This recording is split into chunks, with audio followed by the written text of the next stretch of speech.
नमस्कार दोस्तों। स्वागत है आपका हमारे यूट्यूब चैनल पे।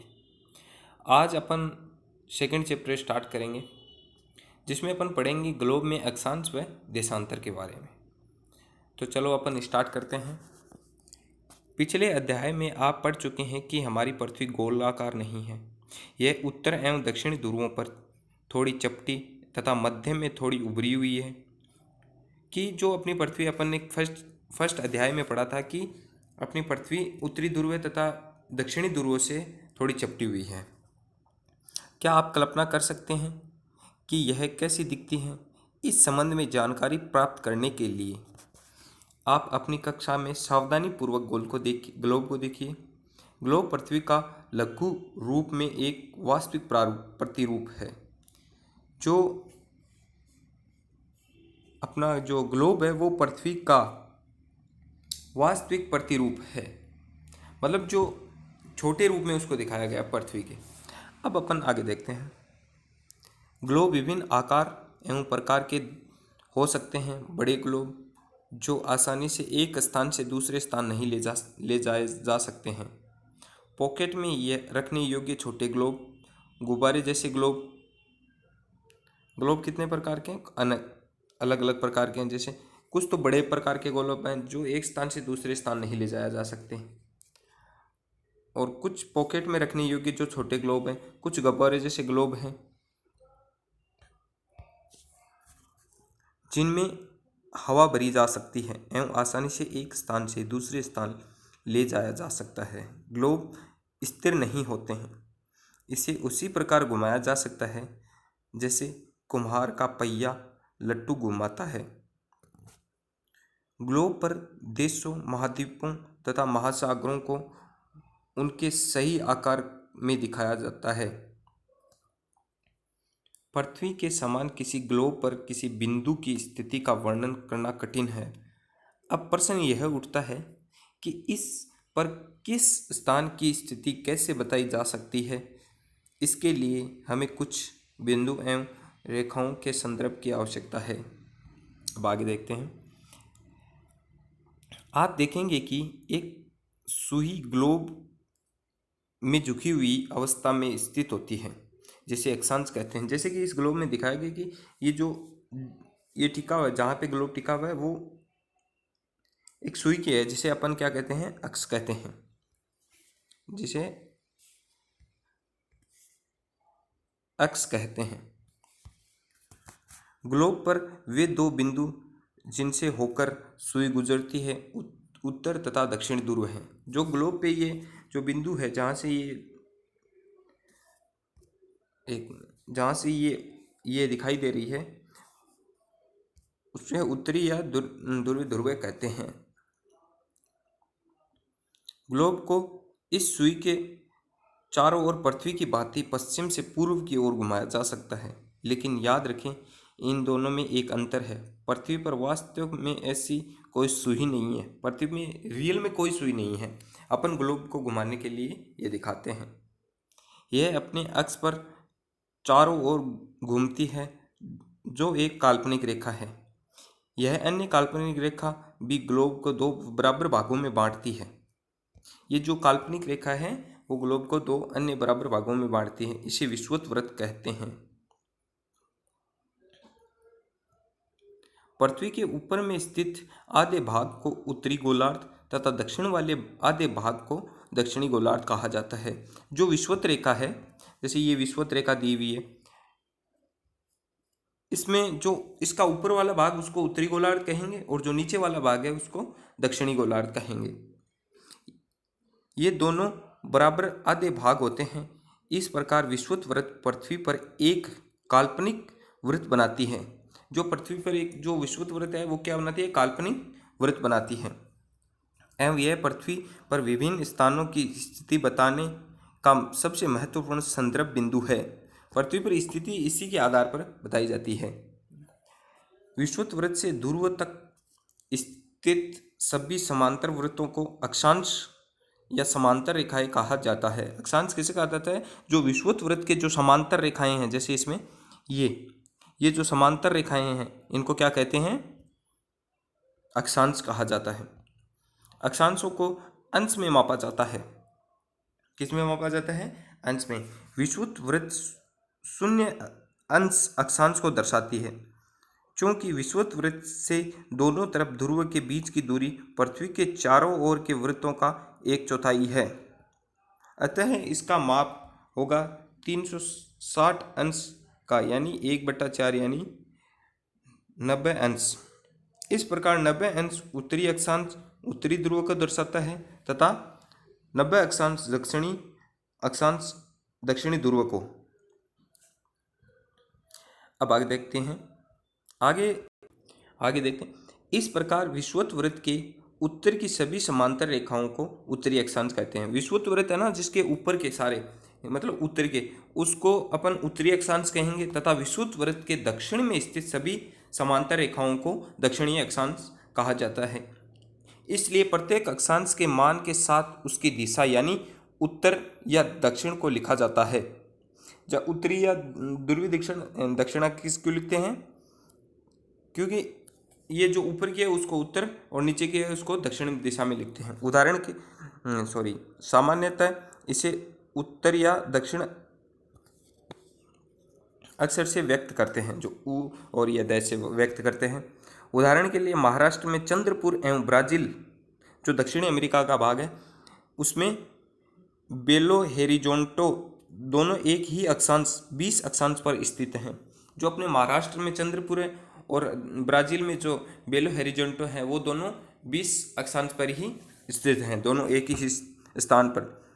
लेकिन चंद्रपुर विषुवत वृत्त के 20 अक्षांश उत्तर में एवं बेले हेरिजेंटो विषुवत वृत्त के 20 अक्षांश दक्षिण में स्थित है। इसलिए हम कहते हैं चंद्रपुर, इसलिए अपन कहेंगे कि चंद्रपुर 20 डिग्री अक्षांश उत्तर की ओर तथा बेले हेरिजेंटो 20 दक्षिण अक्षांश में स्थित है, जो कि अपने चित्र में दिखाया गया है। जैसे जैसे हम विषुवत वृत्त से दूर होते जाते हैं अक्षांश का आकार घटता जाता है। अब आगे कुछ महत्वपूर्ण अक्षांश हैं जिनके बारे में अपन पढ़ेंगे, देखते हैं। विषुवत वृत्त 0 डिग्री उत्तरी ध्रुव 9 डिग्री उत्तर में तथा दक्षिणी ध्रुव 9 डिग्री दक्षिण में। अतिरिक्त 4 महत्वपूर्ण अक्षांश रेखाएं भी हैं और भी हैं, ये इनके बारे में देखते हैं। पहला कौन सा है? उत्तरी गोलार्ध में कर्क रेखा 23.5 डिग्री उत्तर में। दूसरी है दक्षिण गोलार्ध में मकर रेखा 23.5 डिग्री दक्षिण में। विषुवत वृत्त के 66 डिग्री उत्तर में उत्तरी ध्रुव वृत्त विषुवत वृत्त रेखा के, और चौथी कौन सी है? विषुवत वृत्त रेखा के 66 डिग्री दक्षिण में दक्षिणी ध्रुव वृत्त हैं। अब अपन देखते हैं कि पृथ्वी के ताप कटिबंध के बारे में अपन पढ़ेंगे। कर्क रेखा एवं मकर रेखा के बीच में सभी अक्षांशों पर सूर्य वर्ष में एक बार दोपहर में सिर के ठीक ऊपर होता है, इसलिए इस क्षेत्र का सबसे अधिक ऊष्मा प्राप्त होती है तथा इसे उष्ण कटिबंधी कहा जाता है। अब उष्ण कटिबंध क्षेत्र कौन सा है? जो कर्क रेखा व मकर रेखा के जो बीच का क्षेत्र है उसको अपन उष्ण कटिबंध कहा जाता है। क्यों कहते हैं? क्योंकि इसमें एक बार कभी ना कभी सूर्य का प्रकाश अपने सिर के ऊपर पड़ता है, ठीक ऊपर होता है, जिसकी वजह से अधिक ऊष्मा प्राप्त होती है। कर्क रेखा तथा मकर रेखा के बाद किसी भी अक्षांश पर दोपहर का सूर्य कभी भी सिर के ऊपर नहीं होता है। ध्रुव की तरफ सूर्य की किरण तिरछी होती जाती हैं। इस प्रकार उत्तरी गोलार्ध में कर्क रेखा व उत्तर ध्रुव वृत्त तथा दक्षिणी गोलार्ध में मकर रेखा व दक्षिणी ध्रुव वृत्त के बीच वाले क्षेत्र का तापमान मध्यम रहता है, इसलिए इसे शीतोष्ण कटिबंध कहा जाता है। शीतोष्ण कटिबंध क्यों कहते हैं? क्योंकि जो ध्रुव है, जो मकर रेखा व कर्क रेखा के बीच जो उत्तरी ध्रुव और दक्षिणी ध्रुव के जो बीच का है उसमें क्या है कि सूर्य के जो प्रकाश की किरणें हैं वो क्या पड़ती हैं? तिरछी पड़ती हैं, जिसकी वजह से उसको शीतोष्ण कटिबंध कहते हैं। उत्तरी गोलार्ध में उत्तर ध्रुव वृत्त एवं उत्तरी ध्रुव तथा दक्षिणी गोलार्ध में दक्षिणी ध्रुव वृत्त एवं दक्षिणी ध्रुव के बीच के क्षेत्र में ठंड बहुत होती है, क्योंकि यहाँ सूर्य क्षितिज से ज़्यादा ऊपर नहीं आता, इसलिए शीत कटिबंध कहते हैं। जो उत्तरी ध्रुव तथा उत्तरी ध्रुव वृत्त तथा दक्षिणी ध्रुव वृत्त का जो क्षेत्र होता है उसमें जो सूर्य के प्रकाश की किरण है वो क्षैतिज जाती है, जिसके कारण वहाँ पे अधिक ज़्यादा ठंड होती है और इसलिए इसे क्या कहते हैं, शीत कटिबंध कहते हैं। अब अपन पढ़ते हैं देशांतर के बारे में कि देशांतर क्या है। किसी स्थान की स्थिति को बताने के लिए उस स्थान के अक्षांश के अतिरिक्त कुछ और जानकारियों की आवश्यकता भी होती है। आप देख सकते हैं कि प्रशांत महासागर में स्थित टोंगा द्वीप एवं हिंद महासागर में स्थित मॉरिशस द्वीप एक ही अक्षांश 20 डिग्री दक्षिण पर स्थित हैं। उनकी सही स्थिति जानने के लिए यह पता करना होगा कि उत्तर ध्रुव को दक्षिणी ध्रुव से जोड़ने वाली संदर्भ रेखा से पूर्व या पश्चिम की ओर इन स्थानों की दूरी कितनी है। इन संदर्भ रेखाओं को देशांतर यामोत्तर कहते हैं। अब देशांतर की अपने को क्यों आवश्यकता पड़ी, क्योंकि इसकी सही स्थिति को जानने के लिए समय के साथ इसके लिए अपने को देशांतर की आवश्यकता पड़ी। अब आगे देखते हैं। तथा उनके बीच की दूरी देशांतरों के अंशों में मापा जाता है। प्रत्येक अंश को मिनट में तथा मिनट को सेकंडों में विभाजित किया जाता है। ये अर्धवर्त हैं तथा उनके बीच की दूरी ध्रुव की तरफ बढ़ने पर घटती जाती हैं एवं ध्रुवों पर शून्य हो जाती हैं, जहाँ सभी देशांतरीय यामोत्तर आपस में मिलती हैं। जैसे अपन यहाँ पे दिखाया कि जो ये ना यहाँ पे ये सारे मिलती हैं, इसे दक्षिणी ध्रुव और उत्तरी ध्रुव और दक्षिणी ध्रुव पर ये मिलती हैं, जहाँ पर एक से दूरी 0 हो जाती है।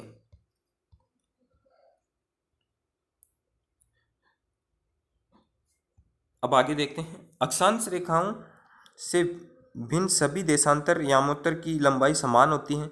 जो सभी अब अक्षांश रेखाओं की लंबाई समान नहीं होती, लेकिन जो देशांतरीय रेखाएं हैं या यामोत्तर रेखाएं हैं उनकी लंबाई सारों की समान होती हैं। इसलिए इन्हें सिर्फ मुख्य संख्याओं में व्यक्त करना कठिन था। तभी सभी देशों ने निश्चित किया कि ग्रीनविच, जहां ब्रिटिश राज की वेधशाला स्थित है, से गुजरने वाली यामोत्तर से पूर्व और पश्चिम की ओर गिनती शुरू की जाए। इस यामोत्तर को प्रमुख यामोत्तर कहते हैं। इसका मान 0 डिग्री देशांतर है तथा यहाँ से हम 180 डिग्री पूर्व तथा 180 डिग्री पश्चिम तक गणना करते हैं। जो ब्रिटिश में ग्रीनविच जो राज की वेधशाला थी उसको अपन ने मानक माना और उसके आधार पर अपने दिया कि कितने 180 डिग्री कितना है और पूर्व में कितना है। प्रमुख यामोत्तर तथा 180 डिग्री यामोत्तर मिलकर पृथ्वी को 2 समान भागों में पूर्वी गोलार्ध तथा पश्चिमी गोलार्ध में विभक्त करती हैं। इसलिए किसी स्थान के देशांतर के आगे पूर्व के लिए अक्षर पू तथा पश्चिम के लिए अक्षर प का उपयोग किया जाता है। यह जानना रोचक होगा कि 180 डिग्री पूर्व तथा 180 डिग्री पश्चिम यामोत्तर एक ही रेखा पर स्थित है। अब ग्लोब पर अक्षांश रेखाओं एवं देशांतरीय यामोत्तर के द्वारा बनी ग्रिड को देखो। ये जो अपन ने दिखाया हुआ है ना इस चित्र में, इसके बारे में बता रहा है। अगर आपको किसी स्थान के अक्षांश व देशांतर की सही जानकारी हो तो ग्लोब पर आप उस स्थान का पता आसानी से लगा सकते हैं। अब उदाहरण देखते हैं इसमें। उदाहरण के लिए असम में धुबरी 26 डिग्री उत्तरी अक्षांश एवं 90 डिग्री पूर्वी देशांतर पर स्थित है। अब उस बिंदु को देखें जहाँ पर ये दोनों रेखाएं एक दूसरे को काटती हैं। यह बिंदु धुबरी को सही स्थिति में बताएगा। अब इसमें अपन देखते हैं कि जो अक्षांश है और देशांतर है, जहाँ पे इसमें बताया गया कि धुबरी कहाँ है, 26 डिग्री उत्तर में और उत्तरी अक्षांश में और 90 डिग्री पूर्वी देशांतर पे स्थित है। जो बिंदु एक दूसरे को काटेंगे वहाँ पे क्या होगा, ये स्थान होगा जो असम का है। इसको समझने के लिए कागज पर समान दूरी वाली क्षैतिज तथा ऊर्ध्वाधर रेखाएं खींची। ऊर्ध्वाधर रेखाओं की संख्या 1, 2, 3, 4 से तथा क्षैतिज रेखाओं को क, ख, ग से ड़ से अक्षरों से व्यक्त करते हैं।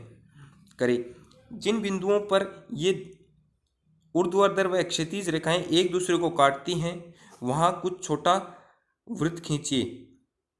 इन छोटे वृत्तों को ए, ब, स, द व ध के नामों से व्यक्त कीजिए। मान लीजिए कि ऊर्ध्वाधर रेखाएं पूर्वी देशांतर व क्षैतिज रेखाएं उत्तरी अक्षांशों को व्यक्त करती हैं। अब अपना ये ग्लोब दिया हुआ है, इसमें ये जो मानचित्र दिया हुआ है ये है। अब अपन आगे देखते हैं। अब आप देखेंगे कि वृत्त ए ख उत्तरी अक्षांश तथा 1 डिग्री पूर्व में देशांतर पर ही स्थित है। जैसे इसमें ए कहा है 1 डिग्री पूर्वी देशांतर पर स्थित है, जो ए है ये। अब अपन आगे देखेंगे देशांतर व समय के मध्य संबंध। आगे पढ़ते हैं। देखें, समय को मापने का सबसे अच्छा साधन पृथ्वी, चंद्रमा एवं ग्रह की गतियां हैं। सूर्य उदय, सूर्य अस्त प्रतिदिन होता है, अतः स्वाभाविक ही है कि यह पूरे विश्व में समय निर्धारण का सबसे अच्छा साधन है। स्थानीय समय का अनुमान सूर्य के द्वारा बनने वाली परछाई से लगाया जा सकता है, जो दोपहर में सबसे छोटी व सूर्य उदय व सूर्य अस्त के समय सबसे लंबी होती हैं। ग्रीनविच पर स्थित प्रमुख याम्योत्तर पर सूर्य जिस समय आकाश में सबसे ऊंचे बिंदु पर होता है, उस समय याम्योत्तर पर स्थित सभी स्थानों पर दोपहर होगी। आगे देख, क्योंकि पृथ्वी पश्चिम से पूर्व की ओर चक्कर लगाती है, अतः वे स्थान जो ग्रीनविच के पूर्व में हैं उनका समय ग्रीनविच समय से आगे होगा तथा जो पश्चिम में हैं उनका समय पीछे होगा। समय के अंतर की दर की गणना निम्नलिखित विधि से की जा सकती है। पृथ्वी लगभग 24 घंटे में अपने अक्ष पर 360 डिग्री घूम जाती है, अर्थात वह 1 घंटे में 15 डिग्री एवं 4 मिनट में 1 डिग्री घूमती है।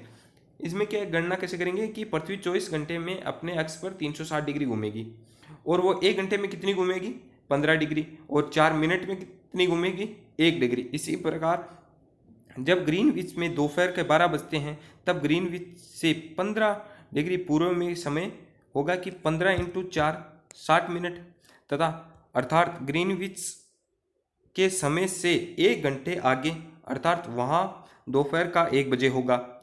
लेकिन ग्रीनविच से 15 डिग्री पश्चिम का समय ग्रीनविच के समय से 1 घंटे पीछे होगा, यानी वहाँ सुबह के 11 बजे होंगे।